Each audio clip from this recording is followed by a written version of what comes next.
Et bonsoir tout le monde. J'espère que vous allez super bien. Bon, alors là, dehors, il neige, il grêle chez nous. En Belgique, en direct, là, on est mi-avril. Toujours très intéressant pour ceux qui le voulaient. En tout cas, merci à tous d'être aujourd'hui là avec nous. En tout cas, merci beaucoup à toi, Darkeven, d'être passé dire bonjour. Comment tu vas? Salut, bah ça va très bien, merci pour l'invitation, c'est cool. Ah bah écoute, ça me fait très plaisir. En vrai, on m'a donné ton nom au détour d'un tweet. C'était le bro Player Life qui m'avait dit écoute, franchement, si tu fais des trucs comme ça, Darkeven, il est super sympa, il est vraiment cool, il aura plein de trucs à raconter. Je dis bah écoute, banco, t'as répondu tout de suite au tweet et en trois messages, ça s'est fait. Ouais, non, mais c'est top, moi il n'y a pas de souci, j'aime bien, tu vois, pouvoir participer un petit peu dans le côté Rocket League, c'est toujours un plaisir. Bah ouais, écoute. Après, le plaisir de Rocket League est souvent en dehors de la ranked solo queue, mais une fois qu'on n'est pas en ranked solo queue, c'est vrai que c'est quand même sympa. Ouais, ça, c'est longue histoire, bon, connue par tous, mais ouais, effectivement. Mais écoute, juste, alors, je vais dire ça parce que je le dis un peu à tout le monde, mais si jamais il y avait des gens qui ne te connaissaient pas, est-ce que tu peux te présenter? Ouais, bien sûr. Et ben moi du coup je suis Dark Even de la Azendark Production. Ma chaîne elle existe depuis 8 ans maintenant. Ça fait 8 ans que je vis de ça.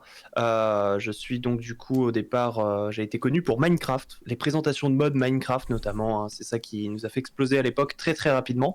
Voilà, donc j'ai fait des présentations de mode et j'ai fait plein de choses qui étaient liées à l'univers de Minecraft.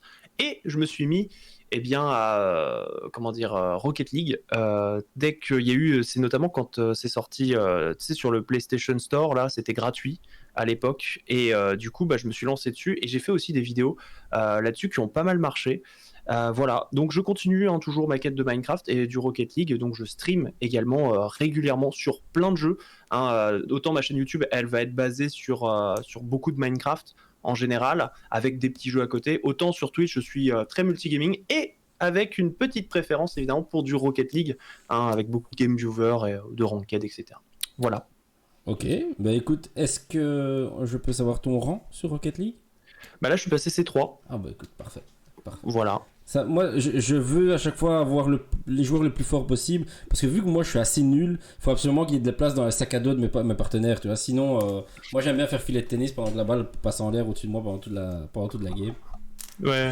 Euh, Non, après, tu vois, quand tu t'as fait l'invite, c'est pour ça, moi j'étais en mode, bon, voilà, quoi, j'ai un petit niveau, mais c'est vrai que c'est pas non plus la folie, la folie de fou, quoi, mais bon, voilà, quoi, on vise le GC là, cette saison, parce qu'avec la baisse du MMR, du coup, là, il y a ouais, moyen. c'est vrai. C'est vrai. C'est vrai que du coup, ça a changé pas mal de choses. On va se retrouver un peu avec, comme tous ceux qui avaient les tags Grand Champion saison 14. On est un peu avec ça ici avec la baisse de MMR. Je crois que tout le monde va aller essayer d'aller focus le plus possible les gros ranks. Mais écoute, de toute façon, on va tester ça. Hein. Il y aura moyen cette fois-ci. Maintenant, c'est vrai qu'il y a pas mal d'acharnés pour l'instant. On va essayer de tenir le coup. Mais du coup, Bah ouais, carrément. tu disais que tu étais créateur de contenu, du coup, on peut dire ça comme ça. C'est ton titre officiel, je suppose. Et avant ça, tu faisais quoi? Avant ça, moi alors moi j'ai commencé dans la restauration. Ok. Moi je travaillais en tant que serveur, je fais chef de rang, etc. Donc tout ce qui a été, on va dire, donc j'ai fait des restaurants gastronomiques, mais j'ai fait aussi des trucs de restauration rapide. J'ai fait tout, tradi, voilà, un peu tout ce qui pouvait être lié à ça, jusqu'à un moment où je me suis arrêté et ensuite j'ai tout quitté pour devenir pianiste. Ok. Et si je suis là aujourd'hui, eh ben c'est que ça a pas marché. Mais j'ai testé, donc je continue de faire toujours un peu de piano, etc. Et voilà, ben ouais, ça a été un peu mes débuts. Bon, j'ai fait pas mal de choses, mais on va dire que c'est la synthèse du truc, quoi, à peu près.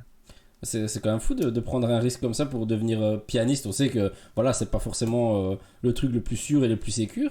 C'était quoi? C'était parce que c'était une passion? C'était parce que tu avais fait le conservatoire et que tu voulais quand même tenter l'occasion? Mais c'était plus parce que tu étais autodidacte, ça te plaisait, tu voulais vraiment tenter l'aventure? Ouais, c'est c'est le deuxième choix, c'est-à-dire que moi je jouais en fait, j'étais en restauration et quand je terminais en fait à ma pause, il y avait un piano sur le bar le midi quand je m'arrêtais, il y avait un piano droit. Et voilà, moi je suis totalement autodidacte et je jouais à l'oreille. Et du coup, en fait, j'allais dans ce bar et l'après-midi, entre deux services, du coup, hop, je me posais et je jouais au piano un petit peu. Alors, bon, les petits vieux, ça les faisait chier, hein, clairement. Tu sais, il y a du bruit, tout ça. Tu sais, c'est vraiment un bar un peu limite PMU, donc c'est pas foufou, tu vois. Eux, ils sont là pour prendre leur godet de rosé, point terminé, tu vois. Et du coup, bon, bah, je m'entraînais comme ça quand il n'y avait pas trop de monde. Et après, je reprenais le service au soir. Et l'histoire après, c'est que du coup, il y avait un autre bar de nuit. Donc quand je terminais le service, ensuite il y avait un bar de nuit où là, en fait, ce qui se passe, c'est qu'il y avait des concerts réguliers. Et donc j'ai vu qu'il y avait un piano aussi. Alors c'était un piano patrimoine historique, un demi-queue, un truc merveilleux, tu vois. Ce truc que tu pourras jamais te payer parce que ça coûte plus cher qu'une Ferrari. Mais du coup, voilà, je vois ce piano et je me dis, putain, trop stylé quoi, le piano en vrai. J'aimerais bien et tout. Et là, je vois un mec, un jazzman, quoi, qui vient, qui tape ses gammes un petit peu au piano et tout. Et il joue. Et là, je suis un peu subjugué par le truc. Je me dis, putain, mais c'est génial. Enfin, genre, je veux faire ça. Je veux être comme lui, quoi. C'est trop stylé, comme le mec se fait plaisir, quoi. Et ça me donne encore plus envie de jouer. Et du coup, je demande au patron du bar. Je lui fais, bonjour, est-ce que je pourrais jouer un peu chez vous? Alors, le patron du bar, il me fait, tu sais jouer? Je fais ouais un peu. Il fait non parce que si c'est pour faire au clair de la lune en fait c'est mort. Je fais ouais bon après je commençais tout juste alors bon puis je jouais vraiment en mode autodidacte donc c'était pas non plus voilà c'était pas encore tricky quoi hein. Je bafouais énormément mes notes et tout j'étais un peu comment dire tu sais t'es crispé de fou quoi donc t'arrives pas à être très fluide dans ce que tu fais donc il m'écoute il me fait ok ça va il me fait t'auras le droit d'y jouer quand t'auras fait des progrès quoi du coup c'est devenu un challenge et donc du coup à ma pause de midi je tryhardais comme un fou jusqu'à ce que j'ai enfin l'autorisation par ce barman de me dire ok là c'est bon tu peux et donc je reprenais tout à l'oreille en fait c'est à dire que je m'amuse en fait à prendre des musiques on va dire qui sont des musiques un petit peu style musique classique, tout ça, puis je les retranspose en boogie, en jazz, en blues, tu vois, un petit peu, genre en mode transformer un petit peu dans un style ragtime. Et je trouvais ça très marrant de le faire. Donc j'ai créé vraiment mes propres morceaux tirés comme ça de ces influences. Et voilà. Et donc j'ai pu jouer et tous les samedis, du coup, je faisais des petits concerts donc dans ce bar au soir. Et jusqu'à un moment où je dis bon, j'arrête le restaurant parce que c'est vrai que la restauration c'était un métier que j'avais pris un peu par défaut. J'étais vraiment en mode bon, je sais pas trop quoi faire. J'aime bien le social, j'aime bien les gens. Vas-y, go faire de la restauration. J'étais ultra paumé dans ce que je voulais faire, donc j'avais fait ça. Puis là, bah forcément, le piano c'était quand même quelque chose qui avait l'air hyper sympa et je me suis dit bon allez, je tente le tout et je pars. Donc j'ai déménagé, j'ai quitté mon taf directement et je suis parti du coup du côté de Tours en France. Du coup, c'est situé dans le centre de la France. Et là-bas, il y avait pas mal de bars, de piano-bars. Donc c'était assez cool. Et je me suis dit, bon, bah voilà, il y avait l'école de jazz à Tours, il y avait beaucoup aussi, pareil, il y avait le conservatoire, tous en scène, enfin, pas mal d'écoles qui étaient assez connues. Et je me suis dit, putain, il faut que tu y ailles, quoi. Et en arrivant là-bas, bon, bah, j'avais pas les sous, j'avais pas ce qu'il fallait. Et bon, du coup, j'ai pu jouer. J'ai joué énormément. En vrai, ça a bien marché parce que j'ai été embauché dans un restaurant gastro. Et là-bas, en fait, on me disait, bah écoute, on cherche un pianiste, quoi. Trop bien, tu sais, je me Trop dis, cool. Ouais. parce que être intermittent du spectacle, c'est tellement, enfin, c'est compliqué dans le domaine de la musique, quoi. Et ça, c'est vrai que je l'ai appris au fur et à mesure en découvrant tout ça. Mais du coup, j'avais un salaire, c'était genre 1 500 € par mois, Ah, ok. et je jouais genre, allez, 4 à 5 fois, une fois par semaine hein, à peu près, dans le mois, et c'était bon, quoi. T'imagines le rêve du truc, quoi. Je te dis, je suis dans un resto, je fais le truc et tout, je me mets à jouer et tout. Bon, il me dit ouais, ouais, ouais, ça pourrait le faire. Par contre, il faudrait que tu joues plus doucement, tout ça, parce que j'avais tendance à aller des trucs punchy. Et bon, c'était censé être un truc où, Oui, où les gens ils mangent à côté, tu vois. c'est Donc tu ça. peux pas leur lâcher le plus gros rock de la terre, quoi. Et ok, bah, je pose le jeu. Il me dit ouais, bah ça peut le faire clairement. Du coup, je suis trop content. Et en fait, en fait, le gars payait plus ses employés depuis 4 mois. Ah, J'ai appris ça derrière, il est parti en justice avec le mec et tout. Enfin, genre, c'était genre, bon, grosse désillusion parce que j'ai pas été payé du coup. Hein. Forcément, j'ai joué un soir et puis après, je me suis rendu compte que bon, il y avait toutes les procédures qui étaient en cours. Et voilà. Bah, après, derrière, j'ai joué encore dans les bars régulièrement, mais on me payait plus en coups de boisson ouais, qu'en c'est ça. argent. Voilà. Et ensuite, je suis tombé sur YouTube. Je commençais à jouer parce que j'étais intrigué à l'époque, c'était Minecraft. Je suis en mode, c'est quoi ce jeu? Ça a l'air fun. On y va. Et voilà quoi. Et la suite, YouTube et 8 ans de carrière sur YouTube depuis. Alors, j'ai vécu 4 ans de YouTube. Ensuite, je suis passé sur Twitch, où là, maintenant, là, ça fait depuis 3 ans. Là, on va fêter nos 3 ans cet été, où là, ça fait 3 ans maintenant que je suis soutenu par les viewers via Twitch. Ok. Maintenant. Ok. Et c'est fou quand même comme enchaînement entre restauration, piano, youtubeur. Et à chaque fois, tu as été autodidacte dans tout ce que tu as fait du coup. Parce que tu dis que tu as commencé à faire YouTube et que tu as commencé Minecraft et tout. Mais pour faire du YouTube, il faut quand même des bases, que ce soit en montage, que ce soit en vidéo. Ah non, Ou... j'avais rien. C'est Je aussi, connaissais rien. ouais, aussi en autodidacte. Ouais, bah c'est à coup de vidéos YouTube. Et ce que je dirais d'ailleurs, c'est que le piano, c'est pareil, hein. Merci à YouTube là-dessus. Enfin, genre, tu sais, tu cherches quelque chose, si tu te débrouilles un minimum, tu dis, bah moi je veux savoir faire ça, tu recherches. Dès que tu recherches un peu, franchement, tu trouves tout ce que tu veux, quoi. Moi, je voulais faire du montage, bon bah voilà, j'ai des petits conseils de deux trois personnes, tu tombais sur des tutos. Bon, à l'époque, c'était un peu à l'arrache, c'était compliqué parce qu'en plus, c'était une époque où, tu sais, la qualité micro, tout ça, bon, tu tombes souvent sur des mecs mais qui ont des micros qui vont te détruire l'oreille, mais bon, tu passes outre et tu apprends quand même.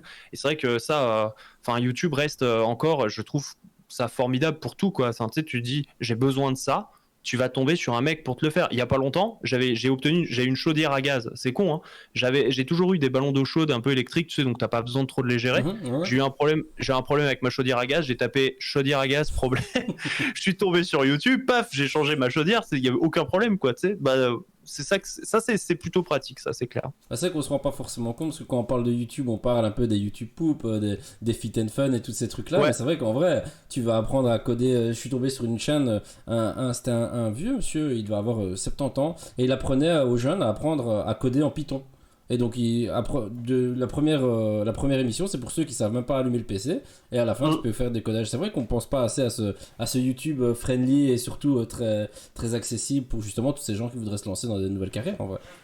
Ouais, alors bah forcément il faut savoir, mais c'est vrai que c'est tout un art, hein. C'est savoir rechercher la chose précise dont tu as besoin parce que bah, effectivement on peut se perdre rapidement et tomber sur des contenus un peu putaclic, tout ça, qui t'emmènent du coup au mauvais endroit de ce que tu cherches, mais quand tu te démerdes, ouais, franchement c'est une mine d'or, hein. Ouais, je me doute, je me doute. Et du coup, ton basculement sur Twitch, il s'est fait parce que tu voulais faire du live et donc arrêter un peu le côté plus montage et jouer hors stream, ou bien ça s'est fait parce que tu sentais que tu voulais changer un peu et que YouTube, ça t'ennuyait un peu plus? Alors, il y a eu plusieurs raisons à ça. En fait, ce qui s'est passé, c'est que bon, nous, on a subi une explosion très rapide. C'est-à-dire que moi, en fait, j'ai commencé YouTube, donc c'était en 2013, et la chaîne, au bout de 6 mois, j'avais créé une auto-entreprise et je vivais déjà de YouTube au bout de 6 mois. Ça a été Ok. très très rapide. On a fait 300 000 abonnés en très très peu de temps. Pareil, je crois qu'au bout de 2 ans, les 300 000 étaient atteints. Et du coup, en fait, c'est une vidéo qui a buzzé en particulier. Donc, elle a créé un succès, etc. Les gens suivaient. Puis c'est vrai qu'il y a eu l'époque où, bon voilà, Minecraft c'était hype, ça tournait Ça beaucoup, les va, gens étaient ouais, tout à fait. intéressés. Ouais. Donc, on a eu de la chance de tomber là-dessus. Mais c'est vrai que par la suite, l'algorithme a changé. Cette explosion de gens qui regardaient, bon bah, on commençait à regarder autre chose. Il y a eu Fortnite, tout ça, etc. Et la chaîne, en fait, alors ça, j'avoue que ça reste une partie un peu inexpliquée, mais la chaîne a chuté au fur et à mesure, sans jamais pouvoir s'arrêter. C'est-à-dire qu'il y a eu une baisse assez inexplicable qui a duré pratiquement 4 ans, où je pouvais sortir n'importe quel concept, hein. C'est d'ailleurs un moment où j'ai révolutionné des choses, j'ai essayé de me donner à Ouais, bien fond, à sûr. 2000%, etc. En mode, vas-y, let's go, on fait un truc. Et la chaîne ne voulait pas, ça ne voulait plus, ça ne marchait plus, il y avait plus rien. Et en fait, j'ai appris plus tard, tu vois, que les gens ne détestaient pas ce que je faisais. Ils m'ont juste perdu de vue. J'ai été noyé dans l'algorithme et la chaîne est devenue une chaîne fantôme un petit peu sur YouTube. C'est ce truc-là qui malheureusement voilà, a foutu le bordel. Et donc moi j'ai eu des soucis financiers parce que forcément, bon, j'ai bien vécu pendant 4 ans sur YouTube, c'était ok. Mais ensuite au fur et à mesure, eh ben, du coup, il a fallu que je trouve des petites choses à côté. Donc j'ai travaillé, j'ai continué ma chaîne YouTube, mais par contre j'ai commencé à travailler un petit peu dans le domaine du jeu vidéo. Mhm. Donc moi je faisais des streams à côté parce que j'ai streamé pour Gaming Live TV1 à l'époque avec Ok. jeuxvideo.com. Et puis ensuite j'ai switché. Là, à l'époque j'avais embarqué dans la web TV MMO Live. Mhm. Et ensuite j'ai switché, je suis devenu game designer pour un serveur Minecraft. Voilà, D'accord. j'ai été payé pour faire un serveur Minecraft. C'est cool, ouais. Voilà, assez anecdotique, mais voilà, c'était là. Et ensuite je suis devenu directeur d'une web TV qui était Connect Esport. Où voilà, je faisais des petites choses, etc. à côté aussi. Voilà, jusqu'à ce que, voilà, après j'arrête tout ça et à un moment je dis, bon, là j'en étais à un stade où est-ce que je retourne travailler ou est-ce que je retente une dernière fois de revenir finalement dans le game et je dis ok, je tente le tout pour le tout. J'avais rien, hein, que dalle. J'avais 200 € par mois avec ma chaîne YouTube. C'est ce qu'elle me rapporte actuellement d'ailleurs, hein. Et j'ai dit bah vas-y, go sur Twitch. Et comme j'avais eu l'habitude de faire beaucoup de live, etc. Alors j'avais commencé à faire des lives sur YouTube et Et du coup, on s'est fait ban de YouTube pour une histoire toute simple. Parce que tu sais que j'ai un collègue, hein, Azen Dark Productions, il y a Azn et Dark, donc Azn qui a parlé, je crois, dans le chat tout à l'heure, hein, qui est avec moi. Il me suit un petit peu sur la chaîne aussi. Et donc, comme je te l'ai dit, Azn est belge. Et donc, lors de la Coupe du Monde de football, on s'est amusé à faire un petit challenge. On s'est dit, alors, on va regarder la finale et celui qui gagne, si c'est la Belgique qui gagne, eh ben on doit affronter l'autre sur son meilleur jeu, tu vois. D'accord. Donc Asne lui il est pro sur CS, moi je joue plus sur Rocket League, donc voilà c'était l'un ou l'autre. Donc l'idée était marrante. Et puis nous on a voulu du coup filmer la demi-finale de la Coupe du Monde. Aucun problème. Oui, du coup on s'est pris un ban de 3 mois. D'accord. Voilà. Sur YouTube, ils sont, tu vois, sur Twitch, les gars, ils ont survécu en 24 heures. Nous, on a pris 3 mois. Alors, ils ont changé ça depuis, hein, d'ailleurs, hein, parce ils se sont rendus compte que, du coup, c'était pas ouf. Puis moi, j'ai dit, bon, je veux continuer de streamer. Et ça tombe bien, j'ai streamé tout le temps sur Twitch à l'époque.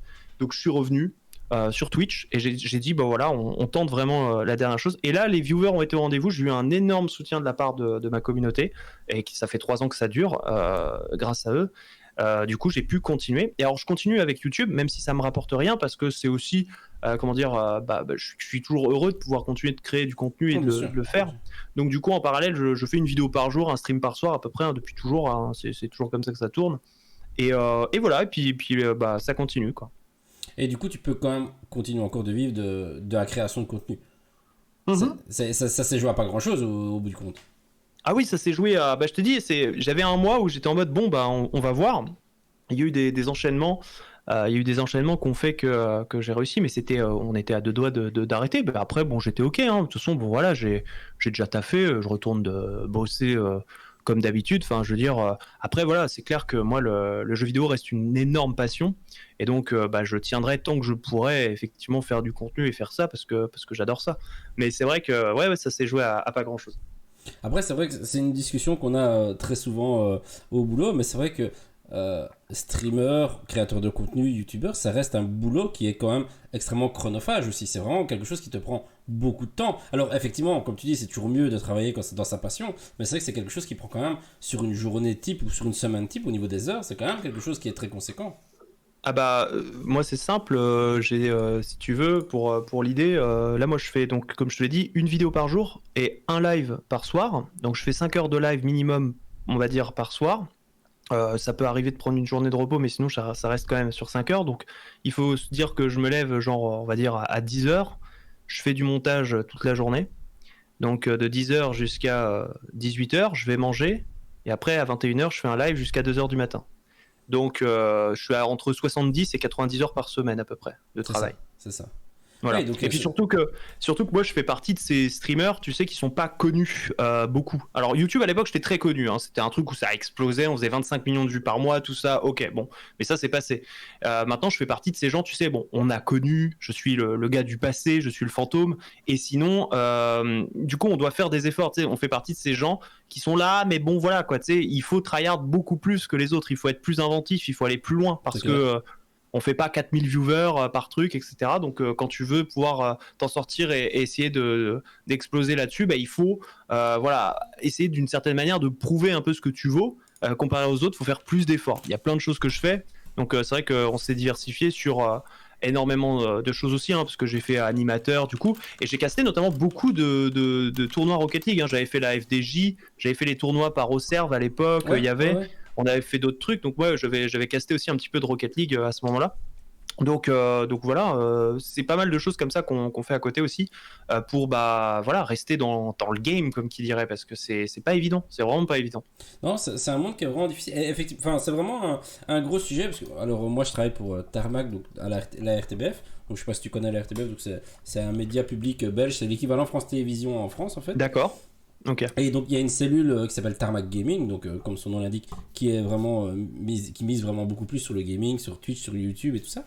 Et c'est vraiment des choses, on rencontre beaucoup de gens, donc effectivement on rencontre les gros streamers qui eux ont aucun souci, qui font 4000 viewers non-stop, et où il n'y a pas de souci, mais il y a énormément de gens qui sont dans un entre-deux, c'est-à-dire que ils travaillent entre 10 et 12 heures par jour, ils ont de quoi se payer on va dire, un salaire, alors on dirait un SMIC en France ou un salaire minimum en Belgique, mais on sait que c'est extrêmement dépendant. On sait que s'ils sont malades 2 semaines, qu'ils n'arrivent pas pendant 2 semaines, Ouais, c'est une catastrophe. Au contraire, si à un moment, il peut avoir un bump, il peut avoir des gros raids, des gros événements, hop, ça y est, on augmente beaucoup plus, mais c'est beaucoup plus rare et on est sur des gens qui veulent s'accrocher à ce rêve, entre guillemets, de jouer et de travailler en jouant, mais au bout du compte, il y a vraiment énormément de sacrifices qui sont faits, parce que pendant tout ce temps-là, la vie sociale, tu le dis, tu streams de 20h à 2h du matin, la vie sociale, la vie nocturne, la vie sociale de soirée. Ouais. Alors maintenant, bon, c'est Covid, mais avant, c'est quand même beaucoup plus compliqué. Et c'est des énormes sacrifices pour beaucoup dans leur meilleure tranche d'âge, entre 18 et 22, 23 ans, l'année où on fait toutes les rencontres. Et donc, c'est vrai que c'est quelque chose qui est assez compliqué. Tu mets le doigt dessus, c'est vraiment quelque chose où il faut... voilà, on sait qu'on fait des efforts, on sait qu'on fait des sacrifices. Faut réussir à peser le pour et le contre et pas se dire qu'au bout du compte on a perdu 3 ans ou 4 ans à streamer, à vouloir se donner à fond pour au final gagner un SMIC et avoir jeté un peu sa vie sociale en l'air, quoi. Bah, c'est compliqué, puis c'est bon, bah, moi ça fait 8 ans, donc je suis déjà hyper content parce que je m'estime très chanceux parce qu'il y a pas tout le monde qui peut se dire ouais bah pendant 8 ans je suis resté sur le domaine du jeu vidéo en faisant ce genre de truc, mais bon clairement, et puis ça c'est quelque chose que je pense que beaucoup de gens ont, hein, parce qu'il y a que les top 10 on va dire des streamers youtubeurs qui eux bon ils ont fait, c'est terminé, tu vois, ils ont réussi à tout faire, donc il y a pas de problème, mais c'est cette remise en question constante, ouais. Qui est est-ce que je bouffe demain, est-ce que c'est ok, donc tu mets de côté, tu sais, quand tu gagnes beaucoup d'argent d'un coup tu te dis ouais c'est génial, mais bon c'est comme le streaming, c'est tu sais, tu vas avoir peut-être genre il y a un mois où tu as gagné 2200 €, trop bien, mais bon le mois d'après c'est 500 € et 400 € donc en fait tu répartis et du coup tu fais une moyenne. Moi j'ai fait une moyenne, mais tu vois je tourne entre 800 et 1200 € par mois à peu près, tu vois, ça peut monter à 1500, mais voilà c'est une moyenne à peu près de tout ce que je fais maintenant. Là j'ai regardé sur les 2 années, sachant que la première année j'étais à 500 € de moyenne, parce que ce qui m'aidait c'était plus les soutiens par exemple avec les plateformes comme Utip là par exemple, qui avait beaucoup aidé à un moment, ouais. Donc sur cette première année, moi heureusement que j'ai eu ça, hein, parce que sinon donc les viewers encore une fois m'ont énormément aidé et soutenu, mais clairement ouais quand on veut faire quelque chose et sortir un peu plus, bon bah du coup voilà ça va être effectivement des petits passages où tu remets en question, tu travailles un peu sur les choses. Après j'essaie de pas trop y penser, c'est comme d'habitude, je suis pas trop centré sur le chiffre, je fais pas attention, je me focus vraiment sur ce que j'ai besoin de faire. Maintenant c'est un nouveau truc que j'essaye de faire aussi pour rester toujours tu sais dans comment dire, dans ce que j'ai envie de faire, tu vois, parce que il y a des fois on s'épuise à la tâche, on se tue. J'ai connu ça sur YouTube, hein. Il y a un moment où je me surdonnais, je me suis tellement donné qu'à la fin j'ai encore quelques vidéos d'exemples où en fait tu sais j'ai plus du tout d'âme en fait quand je suis en train de parler, plus rien, quoi. Genre, salut et tout. Je suis épuisé, j'avais un matelas en fait au sol, et genre tu sais je bossais et je me posais sur ce matelas, j'allais même pas dans ma chambre, je mettais un matelas vraiment à même le sol, et hop dès que je terminais de taffer je me foutais là-dessus, puis après hop j'y retournais, et ça c'était un rythme de vie que j'ai dit bon ok on va travailler beaucoup mais de manière un peu plus saine et de manière bienveillante aussi, c'est-à-dire bienveillante avec moi, mon contenu, ce que je fais et ce que je vais vouloir transmettre aussi. C'est pas juste je travaille pour le contenu, c'est voilà, c'est je fais ce que j'ai envie de faire. Et Twitch apporte aussi cette liberté-là de pouvoir s'exprimer un peu plus, faire plus de choses, parce que sur YouTube, bon, on fait du montage, on fait des choses, on peut pas discuter en concret avec les gens. Et ça m'a énormément plu, parce que justement, on peut avoir plus de conversations justement avec tout le monde, quoi. En fait, avoir leurs avis en direct, pouvoir voilà rigoler, avoir des idées en fait, des choses, et en apprendre beaucoup. Donc c'est plus interactif, je me sens plus vivant, parce que c'est vrai que bon bah YouTube quand j'ai mon partenaire qui est avec moi, bon bah c'est ok, on discute et tout, mais quand t'es tout seul, tu sais, il y a ce côté un peu schizophrène où tu parles à des gens hypothétiques finalement, sans avoir de vrais avis construits. Et ça j'ai bien aimé dans Twitch justement, c'est de pouvoir relancer la balle avec du concret en fait, avec des vrais avis, des vraies choses qui sont dites directement voilà sur Twitch. Ouais, et puis t'as moins le côté solitaire du youtubeur, quoi. Ouais. C'est vraiment ça. Et du coup, parce que du coup, le temps est ultra vite passé en fait, il est déjà quasi 20h, donc on va déjà pouvoir bientôt commencer le tournoi. Mais du coup, moi j'ai une dernière question, c'est, donc tu parlais de tous ces sacrifices, tout ça. Si tu reviens 8 ans en arrière, est-ce que tu recommences cette carrière de youtubeur streamer, ou est-ce que tu continues dans d'autres boulots, que ce soit pianiste, restauration, n'importe quoi Je continue. En plus, tu vois, j'ai pu allier un petit peu le piano avec les streams. Ça m'arrive de faire des streams de piano, etc. Pour rien au monde, je changerais. Clairement, c'est un truc où à un moment, j'ai décidé dans ma vie de le faire. On m'a dit, rappelle-toi de juste quand tu choisis quelque chose, n'aie pas de regrets. C'est une phrase qui m'a été énormément, tu sais, qui m'a beaucoup impacté moi dans ma vie, de me dire voilà, quand tu fais ton choix, il va t'arriver des choses, des bonnes ou des mauvaises, mais il faut juste pas le regretter. Donc moi j'ai foncé et clairement j'ai aucun regret. Comme j'ai dit, tu vois, si je peux vivre encore ce que je fais là, avec le même rythme de vie, tu vois, je touche 1002, 1003 comme ça, bah jusqu'à la fin de mes jours, c'est ok. Moi je suis totalement ok avec ça, quoi, sans problème. Bah écoute, je pense que ça peut faire une belle clôture de cette interview. Merci beaucoup en tout cas d'avoir été aussi. Tu nous as vraiment donné l'histoire un peu de ta carrière ici, et sans langue de bois, et tu as été vraiment au fond des choses. Donc merci beaucoup. Pas de C'était souci. vraiment super cool. Comme le dit le coach dans le chat, c'est très enrichissant, et effectivement ça met la lumière aussi sur ce côté voilà, c'est pas toujours rose, c'est pas toujours, il y a du travail, il y a du sacrifice, et c'est des choses qui sont importantes parce que bon voilà, on le sait, il y a beaucoup de jeunes qui se disent que c'est la ruée vers l'or, c'est le nouvel Eldorado, c'est ça qu'on veut faire. Ah ouais. On se rend pas compte que sur une semaine c'est 80 heures de boulot. Alors oui, c'est du boulot qui nous plaît, c'est du boulot qu'on aime bien, mais c'est 80 heures de boulot avec le stress de et si ça marche pas, et si la vidéo elle plaît pas, et si sur le stream il n'y a personne, et si... Voilà, tous ces questionnements qui font que c'est un métier qui n'est pas forcément facile à vivre tous les jours.